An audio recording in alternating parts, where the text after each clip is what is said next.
Iqbal town captain retired Mohammad Ajmal की ज़र निगरानी जराइम पेशा अफराद के खिलाफ कार्रवाइयां जारी।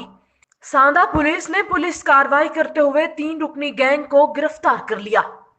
मुलजिमान डकैती, चोरी, राहज़नी की मुतअद्दिद वारदातों में मुलव्विस थे।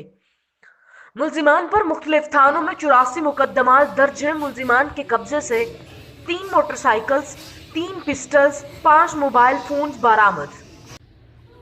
दूसरी कार्रवाई में मुलजिम नुमान के कब्जे से 530 ग्राम चरस बरामद करके मुकदमा दर्ज करके तफ्तीश का आगाज कर दिया गया।